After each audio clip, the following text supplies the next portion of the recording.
The early morning light filled the hospital room, softly enveloping the three women standing guard at the man's bedside. He lay silent, his once muscular body now gaunt with pain, ravaged from the inside by cancer. A petite brunette in her mid-40s pressed the man's hand to her cheek. Her curly, shoulder-length hair hid her beautiful, tear-stained face. Next to her sat her counterpart, a woman in her mid-20s. On the other side of the bed sat a 30-year-old, tall, attractive blonde woman with the same facial features as the man in the bed. She was lovingly wiping her father's now bald head.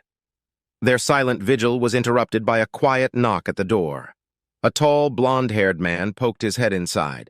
"Sis, is he awake?" he asked the blonde in a whisper. "Not now, Tim," Angie answered. "He's only awake for a short time. The morphine keeps putting him to sleep." "Molly," he said softly, turning to the older brunette. "Can we come in?" She looked up at him, smiled weakly, and nodded. He stepped back and opened the door. A very attractive woman in her 50s walked into the room, embarrassed. Her long hair, consisting of a thick mixture of blonde and silver strands, flowed freely over her shoulders.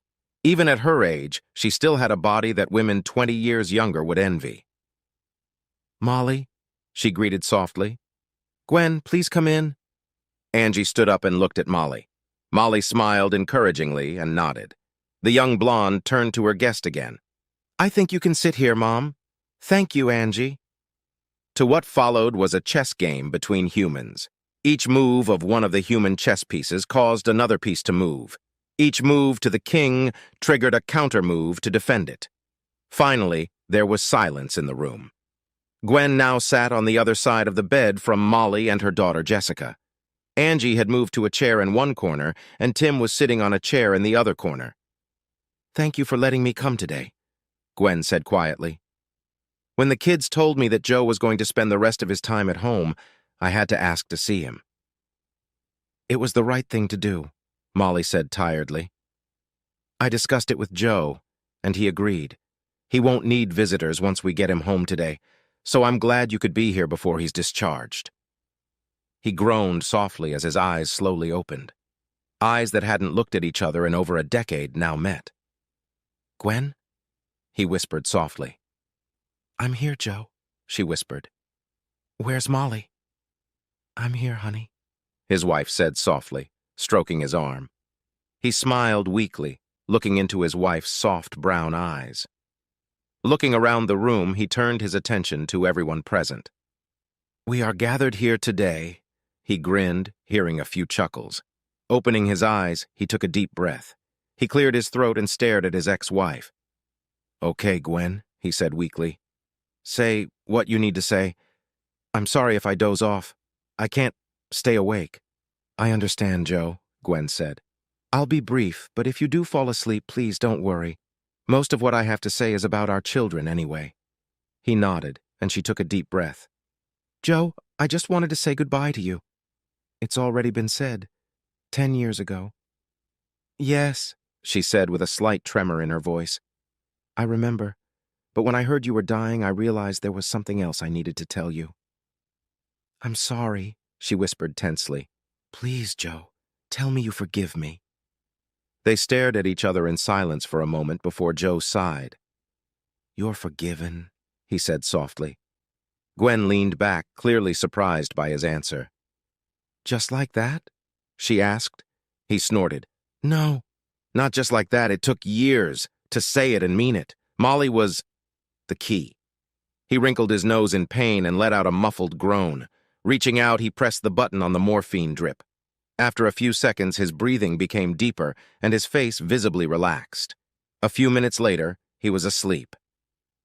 "I'm sorry, Gwen," Molly said softly. "He's going to be away for a while. I know it's probably not what you were hoping for." Gwen shook her head. "Actually, it was more than I could have hoped for. I could only dream that he would say he forgave me.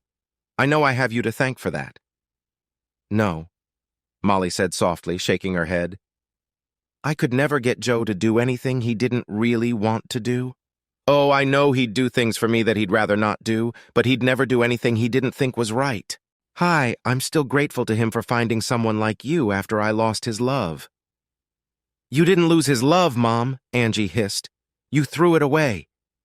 "I know, Angie," Gwen replied sadly, "and it's something I'll regret for the rest of my life. You regret it too, don't you?" Angie snorted, and then sat silent, her lips pressed together as if she'd eaten a lemon.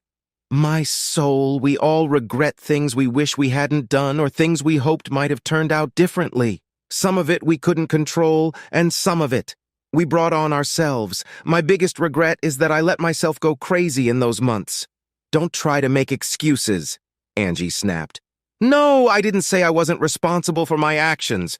Just that my thinking was very distorted at the time. There was a lot going on back then. I doubt you or Tim were aware of it. I know that neither your father nor I ever told you the details of everything that happened. Joe chose not to because he thought I had betrayed him, not you two, since you were both gone. I never told you about it because, because it would make you hate me even more than you already do." "I don't hate you, Mom," Angie said coldly. "I hate what you did, not you. But I will never sit still and listen to someone minimize the devastation and pain your betrayal has caused." "Angie, Tim, please believe me when I say that I never thought about how much pain my actions would cause." "How could you not, Mom?" Tim said calmly from his seat. "You must have known that cheating on your father would hurt him. You and our family were his whole world." Gwen nodded. "You're right. I knew what I was doing was wrong, but I ignored the consequences. When I let myself think about it, I realized at once how much danger I was putting my marriage in. Unfortunately, that realization only came when I was already involved in an affair. By then, it was too late. During the divorce, everyone asked me why I had done such a terrible thing. I wish I had a better explanation than the pathetic excuses I made at the time. I've had 10 years to analyze my actions, and I think I now have a better idea of what happened." "It's not an excuse," she said, looking coldly at her daughter. "It's just an explanation of how it happened. Until now, I've been reluctant to admit the reasons because they made me look as selfish and superficial as I was. Simply put, several things had happened at the same time that had given me the opportunity to change Joe, and I had arrogantly and foolishly gone along with it." "Gwen," Molly said softly, "you are a very beautiful woman. I'm sure that in all the years of your marriage you've had many opportunities to break your marriage vows." Gwen smiled weakly at her ex-husband's wife. "Thank you, and you're right. I've had many opportunities, but not like this. Joe started traveling again after he got a big contract. I knew he'd taken it to help pay for Angie and Tim's college. We discussed it and were in agreement. It was only for 6 months, but it affected me worse than I could have imagined. When he traveled early in our marriage, I had the kids to help me cope. Now that they were both in college, I was alone. I felt so old and alone. Then at work, I started being stalked by a young, handsome man. I realized Douglas was only doing it for sex, but when you get attention from a handsome, rising corporate star, it's very flattering." Angie snorted as a pained look of disappointment appeared on Tim's face. Gwen quickly continued. "As I said," she said quietly as she looked at her children, "I've been arrogant and selfish. I know that doesn't excuse what I did, but I hope you can understand how I let it happen. I want you to know that there was never anything in this that your father did or didn't do. It was my fears and then my ego that opened the door. I never stopped loving him, even during the affair." "How can you say that, Mom?" Angie grinned. "You slept with another man. I know you don't believe it, but it's true. The problem wasn't that I didn't love your father. I did. The problem was that I loved myself more. During this time, I was putting my needs and wants above the needs of my family and your father. For 4 months, I used my feelings of unhappiness to justify betraying my marital vows. When I finally came to my senses, I cut the affair short. But the seeds of destruction had already been sown. I hoped I could come to terms with it and spare your father the pain of finding out his wife was a cheating whore. I knew there was a good chance he would divorce me if he found out." "Then why did you have to tell him, Mom?" Tim said sadly. "Was it just to ease your guilt?" Angie intervened. "No, honey, that wasn't the only reason. Yes, my guilt was eating me alive. I knew your father could see that things had changed after that contract. That year after my affair, things were so tense between us at times. I realized that sooner or later I would have to confess to him. However, fate stepped in and did it sooner than I had hoped." When I broke off my affair with Douglas, I knew that neither of us wanted it to be known. In fact, he had more to lose than I did. He was married to the daughter of one of our board members and was the star project manager of our corporation. He was about to become the youngest vice president of our corporation. So when I ended the affair, I set one condition. He was never to have any contact with Joe or work with him on any project. In the past, my corporation had contracted with your father's company on numerous occasions, and I couldn't bear the thought of Joe reporting to Douglas. Douglas would always have the secret knowledge that he had slept with me, and he may have influenced your father in some way. I couldn't have him disrespecting Joe. Sounds silly, doesn't it? After all these months of me disrespecting your father? Douglas, of course, agreed. It seemed like everything would be all right if I could get over the guilt. And then that bloody government contract came along. It was potentially worth millions, and I knew that Douglas would take the lead on any GSA project if we won it. I also knew that Joe's company would be deeply involved in the project. After we won the bid, my fears were realized. It was announced that Joe would lead the engineering team, which is an integral part of the project. Of course, he would report to the project manager, Douglas. I met with Douglas and reminded him of our agreement, but he told me that business is business and refused to step aside. I guess he didn't believe I would follow through on my threat. He was wrong. Gwen paused and took a deep breath. The tears streaming down her face testified to the pain the memories were causing. Your father handled my confession as I expected. He sat stoically and listened, asking a few clarifying questions. I watched him gather the necessary information before making a decision. When I saw a tear running down his cheek, I knew it was going to end badly for us. The next day, he removed himself from the team. I don't know if he was trying to do the right thing and protect his company's interests, or if he suspected what would happen when he left. Either way, things worked out just fine for your father as all hell broke loose.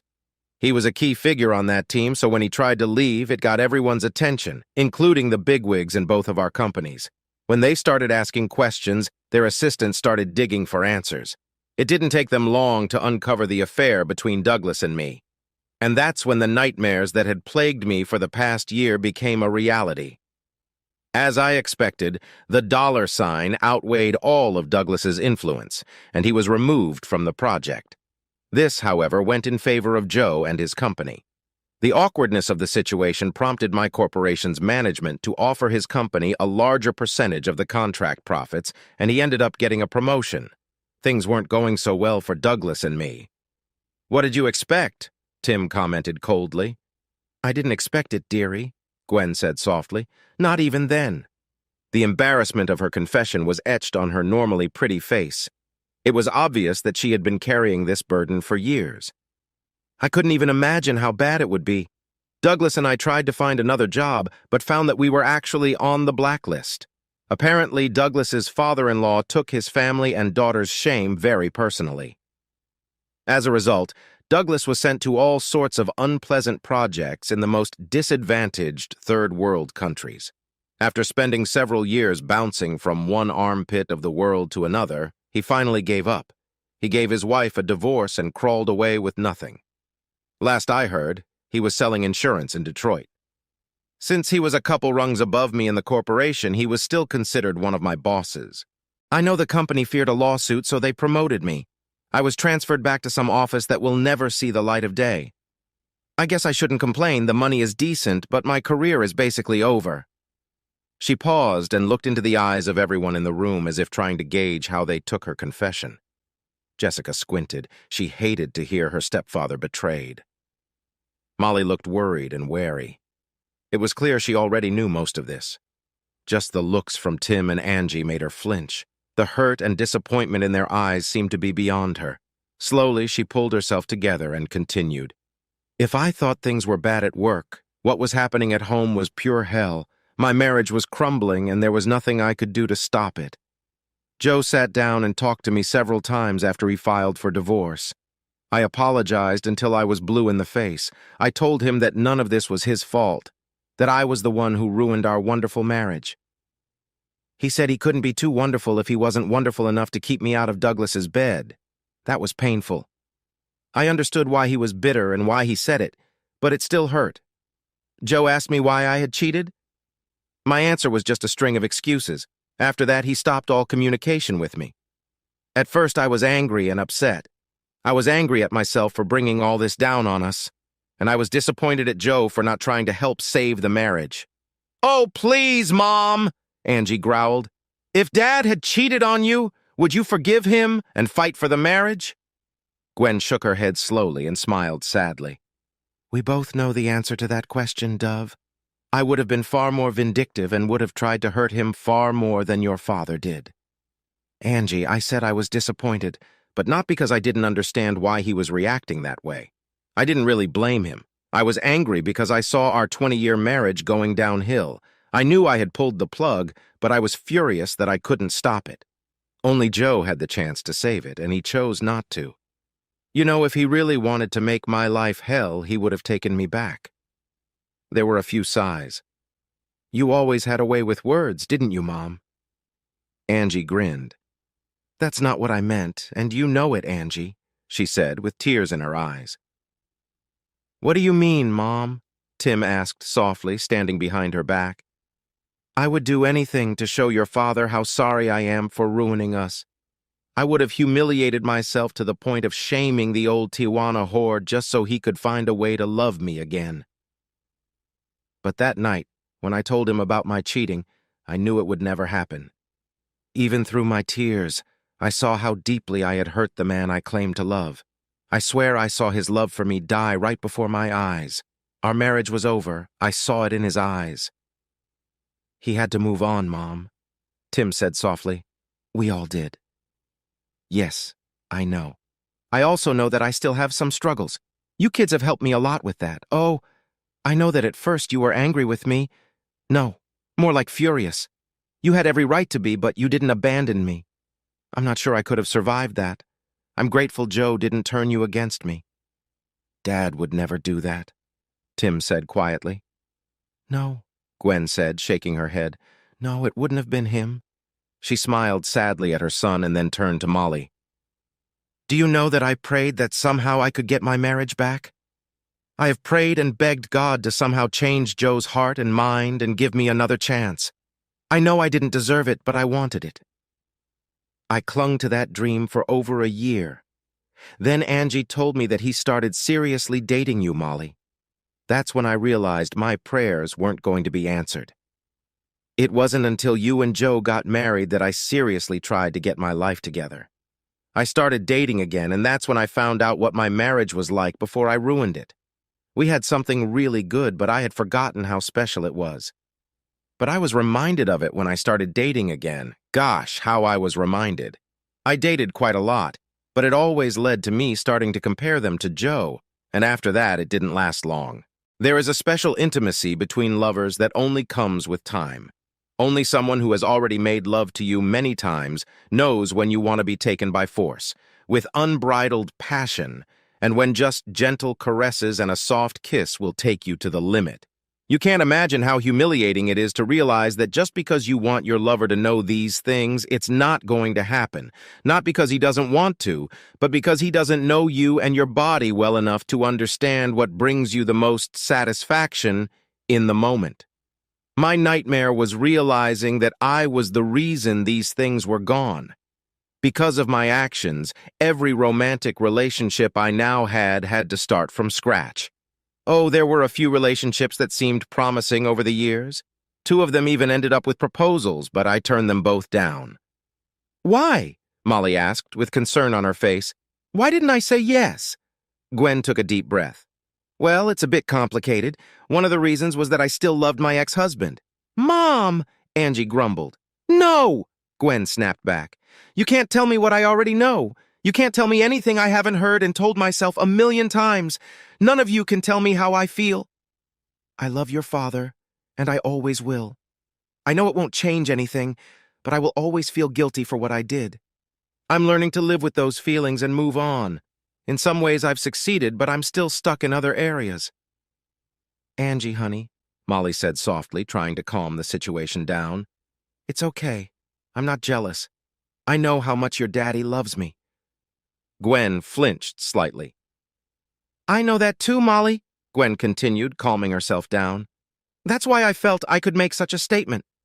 I know that you will have his love forever. I admit to being jealous of it, but it was my own doing.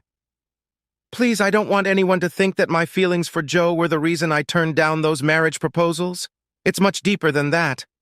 Like everyone else here, I have wondered, if I really loved my husband as I said I did, how could I have betrayed him like that? I wished I had an answer I could live with. So I compared my love for potential suitors to my love for Joe. And since my feelings for each of them were not as strong as they were for him, I had a problem. If I couldn't be faithful to Joe, how could I pledge allegiance to any of them? I cared enough about them to say no to each of them. It was the right thing to do at the time, as it wouldn't have been fair to them. I'm sorry, Molly said softly. I'm sorry you're going through this. Gwen smiled sadly. It's easy to see why Joe fell in love with you, Molly, she said sadly. You're beautiful both inside and out. Thank you, but please, Molly said anxiously. Don't make me out to be some kind of saint. I have my regrets, Gwen. Most of them relate to my first marriage, but one in particular has to do with Joe. Mom? Asked a worried Jessica. No, it wasn't something terrible, but I'm ashamed of it. Since Gwen is so brave to talk about her regrets, I'll try to follow her example. It was a few months after Joe and I started dating.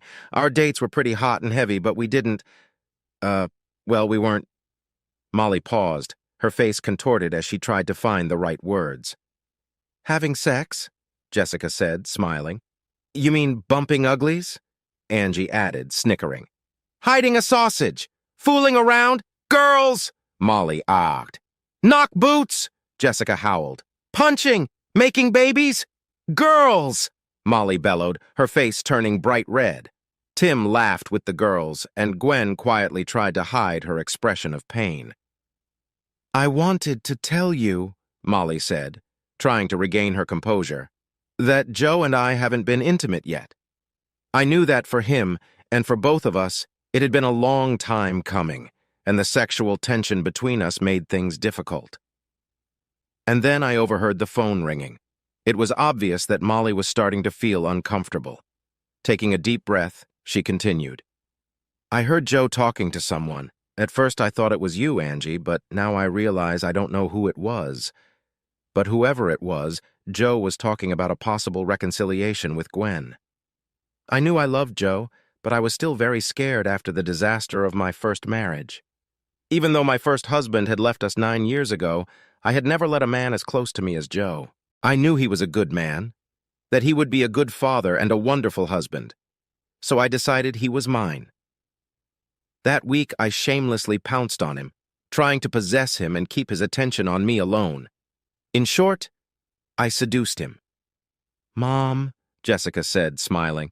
I highly doubt it took much seduction to get Dad's attention. I mean, gosh darn it, every time I saw you two, you were constantly touching each other. Seriously, Molly, Angie added. Daddy never seemed to be able to keep his hands off you. Your dad was always very affectionate, Molly replied. Jessica snorted, and Angie and Tim smiled. Affectionate is another word for horny? Jessica grinned. Jess! Scolded Molly. The 3 adult children laughed. Gwen fidgeted awkwardly in her seat. Mom, said Jessica, still smiling, I don't understand why you regret showing the man you love how much you wanted him. Sweetheart, I don't regret it. I only regret that the fear of losing him led me to do it. I also wonder what would have happened if I hadn't done it. Would Joe have waited for me? Would he have gone back to Gwen? Whatever happened, I would have hoped he was happy. I know I was more than happy with our life together. Molly, Tim said softly, Dad always said you and Jess saved him. Molly nodded and laughed softly. I know that's true, she said warmly, but he actually saved us too. After my ex left, I had some serious trust issues. I went on dates over and over again for almost 10 years, but those issues kept getting in my way. I had a hard time believing that a man needed me for more than just sex. And then Joe dispelled those misconceptions. Well, Jess grinned, looking at her smirking stepsister. What? Molly asked, confusion written all over her face. Of course Daddy wanted more from you than just sex. Of course he did, honey. Oh my God. Tim, Angie and Jess laughed as they watched Molly's face turn bright red again. "Jessica Patterson, behave yourself," she replied, holding back a shy smile. "Your father's love was so much more than just that. He's a good man and a wonderful father.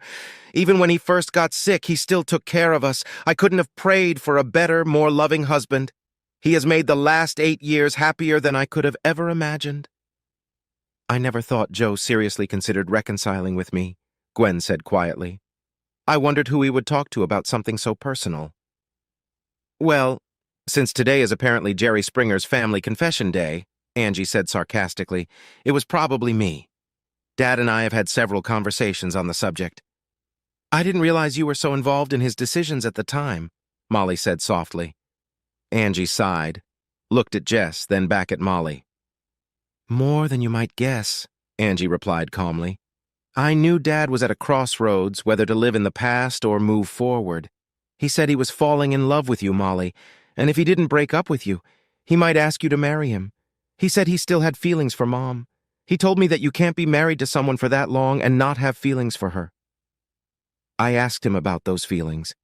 He said that while before it was almost pure love, now it was a mixture of love and hate, anger and bitterness, fatigue and despair. He was questioning whether to go back and try to deal with these feelings or start over. Naturally, since I was trying to set him up with Molly, I pushed him into it. "You tried to set him up with other women?" Gwen said sadly. "I didn't realize you hated me so much." "Mom, like I said, I don't hate you, but it wasn't about you. It was about Dad. I saw what your cheating had done to him. It almost killed him. He may have looked strong and calm on the outside, but inside, he was bleeding. I stayed with him that summer after you told him about your affair. It was a month after you confessed and all hell broke loose. I can't tell you how many times I went up to his room to check on him and heard him crying. He didn't cry in front of me, but when he was alone in his room, he let the pain come out. I sat quietly outside his door in the hallway and cried with him. Tears filled Gwen's eyes and she shook her head slowly. "I never knew," she said quietly. "I knew I had hurt him, but I never saw any sign of his pain except for his occasional outbursts of anger. That's because he didn't want you to see it. He didn't want you to have the satisfaction of knowing how much you hurt him. I never wanted to hurt him like that. I was selfish and completely focused on what I wanted and needed, but I didn't maliciously try to hurt your father. Whether you did it intentionally or just out of your own stupidity is not that important, Mom. The fact is that you did. So when he was faced with the choice of going back to a wife who cheated on him and poisoned years of good memories, or starting over with a woman who loved him and would never cheat on him, I insisted on the latter. We all know it would have taken months or years of working through trust issues before he could relax and be happy with you again, Mom. So heck yes, I insisted that he start over with Molly. I do feel a little bad for manipulating him, and I feel kind of bad that I had a hand in making sure you two weren't together anymore. But honestly, Mom, it wasn't about you anymore. It was about my father's happiness, and I believed, and I still believe, that he was happier with Molly than going back and trying to get over the nonsense of rebuilding his marriage to you. Angie, I didn't realize you played the role of matchmaker so well, Molly interjected gently. I'm torn between scolding you and hugging you and thanking you. Well, Jessica intervened, she didn't do it entirely on her own. I have my own confession to add to all this. Jess? Molly asked in surprise. Mom, you know I met Angie in college. She was an upperclassman who tutored me my freshman year. We became friends, and it didn't hurt that she had a cute little brother a couple years older than me. She looked at Tim and smiled sadly, then turned back to her mother. I was still living at home, and Angie came to visit me a few times. I could tell she was watching you very closely. When I brought it up with her, she shared her thoughts that you and her father would be the perfect couple. The next year I was going to move to campus, and I was worried about you being alone. I guess that's when we conspired to find a way to get you two together to see if there was any chemistry between you. I met Tim a few times before Angie invited me to spend the weekend at their house. When I first met Dad, Joe, I fell in love with him immediately. Angie snorted with laughter. She fell in love with him almost as fast as you did, Molly, Angie snorted. Bullshit, Jessica snapped back, smiling. I fell in love with him at least a whole week faster than my mother did. It took her that long to pull her head out of her ass and accept the fact that she loved him too. "Jess, tongue!" Molly stated firmly and allowed herself a small smirk. Jessica playfully stuck her tongue out in her mother's direction and smiled innocently. "Anyway, now that I'm hooked, we started planning how to get you two together. Angie came up with the idea of inviting you and me to visit for the weekend. I'm sorry to say that to cover our plan, we used the story that I loved Tim very much and wanted my mom to meet him." Jessica turned to Tim. "I'm sorry, Tim. I guess I never apologized to you for giving the impression that I took us more seriously than I really did. You were a great guy when we were dating, and obviously I was very attracted to you, but you weren't in love with me." "I know," Tim interjected. "I couldn't figure out what was going on at first. I knew I liked you more than you liked me, but that first visit to my house was a surprise. Then when I saw you with your father, I was even more confused. I won't say that a guy's ego doesn't suffer when his girlfriend falls for his father more than him, but after your next visit with your mom, I finally understood everything. Until then, I was afraid I had fallen in love with a girl with serious issues with her own father." "Well," Jessica laughed, "I guess that's true in a way. I don't know many 19-year-olds who change their last name when their mother remarries. Even though we'd never lived under the same roof before, he was more of a father to me than any other man." "Well," Tim grinned, "after seeing your mom and watching your father's reaction to her and you, it became quite obvious. I'd forgotten how long it had been since I'd seen him smile and laugh like that." The silence in the room was filled with both smiles of reminiscence and anxious regret. "Well," Tim said quietly, "since everyone else has confessed to some deep, dark secret, I guess it's my turn." When all eyes turned to him, Tim cleared his throat. "I just wanted to let you know that you'll probably read something in the papers next week that might upset you. And yes, it's true. I am the lost Kardashian sister, and I recently got engaged to Caitlyn Marie Jenner." "Jerk!" snorted Angie. The room filled with sporadic laughter, a stark contrast to the earlier mood. "Just like his father," Gwen and Molly said at the same time. Both women looked at each other in surprise before Tim stepped back into the conversation. "Thank you," he said, smiling warmly. "I couldn't think of a better compliment." The laughter died down, and there was an awkward silence before Gwen stood up gracefully. "Molly," she smiled sadly, "thank you again for letting me come here today. I'm still trying to move on with my life. This meeting was a big step for me. Thank you for letting it happen." "You're welcome, Gwen, and I hope you can move on and live a wonderful life. It was mostly Joe's decision, although we both felt that something good could come out of it. If he didn't feel that way, I wouldn't have agreed. I wouldn't let anyone hurt my husband." "I wish," Gwen whispered, "I wish I could be as passionately devoted." She looked at her son. "Tim, will you take me to the hotel?" He nodded and gathered his things. Gwen looked back at the frail man sleeping on the bed. "Molly, please tell Joe he's in my prayers, as are you and Jessica." "I will, and thank you." Gwen turned and slowly walked out of the room. As soon as she was on the other side of the door, tears streamed down her face and she sobbed softly. She realized that this was the last time she would see the love of her life alive. 2.5 weeks later, Joseph Randall Patterson, 53, passed away. He died in his sleep while at home, surrounded by his loving family. The funeral service was bittersweet. Molly sat between Jessica and Angie in the front row. To the surprise of some in attendance, Gwen also sat in the front row between Angie and Tim. After the service, friends and family expressed their condolences and then left, heading for the family reception. Now all 3 adult children surrounded Molly as she stood outside the limousine. "Molly," Angie said softly, "I want to thank you again. I never thought I'd see Dad smiling again after the divorce, but you and Jess brought it back into his life. You reminded him that he could love again, and there was no doubt that he loved you both." Molly reached out and gently took her hand. "Never forget how much he loved you and Tim. He was always so proud of you both." "We know," Tim said, smiling sadly. "But divorces make them hard on everyone. Even though Angie and I had already left home, their divorce was hard on us. We wanted to be there for Daddy because he was so hurt and angry, but we couldn't be there every day. We are so thankful he found you."